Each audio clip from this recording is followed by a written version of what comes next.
Hello guys, আসসালামু আলাইকুম রহমতুল্লাহ। গত রাত্রে এত বৃষ্টি হয়েছে যে বলার ভাষা নেই। এত পরিমাণ বৃষ্টি হয়েছে, সারা দিন সারা রাত বৃষ্টি। এই যে দেখেন, এখানে একটা নৌকা ছিল, নৌকাটা পর্যন্ত ডুবে গেছে। দেখেন, শুধু মাথাটা দেখা যাচ্ছে। এত বৃষ্টি, ঘর পর্যন্ত পানি চলে গেছে। কি পরিমাণ বৃষ্টি হয়েছে দেখেন, একটু খেয়াল করেন, লক্ষ্য করেন, বুঝতে পারবেন। এই যে দেখেন, নৌকাটাকে এখন একটু তোলার জন্য চেষ্টা করবে। দুজন আসছে তোলার জন্য। দেখেন, তারা নৌকাটা তোলার জন্য চেষ্টা চালাচ্ছে। প্রথমে দেখতে পাচ্ছেন ভালো লাঠি, যে লাঠিগুলো ছিল, লাঠিগুলো তুলে ফেললো। এই দেখেন, তারা তোলার জন্য অনেক চেষ্টা করছিল,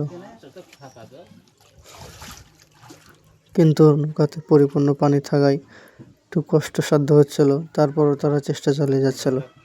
দেখতে পাচ্ছেন, দেখেন নৌকাটা সামনে আনার জন্য চেষ্টা করছিল। দেখেন, অনেক কষ্ট হচ্ছিল, তারপরও তারা হাল ছাড়েনি, চেষ্টা চালিয়ে যাচ্ছিল। শেষ পর্যন্ত তারা তুলে ফেলেছে। যে পানি তুলতেছে, দেখেন কমাচ্ছে। পানি তোলা শেষে দেখেন, বয়স্ক লোকটা নৌকাটা একটু চালিয়ে দেখলো যে ঠিকঠাক আছে কিনা। দেখতে পাচ্ছেন, নৌকার সম্পূর্ণ পানি তুলে ফেলেছে। আলহামদুলিল্লাহ, ধন্যবাদ। সবাই পাশে থাকবেন।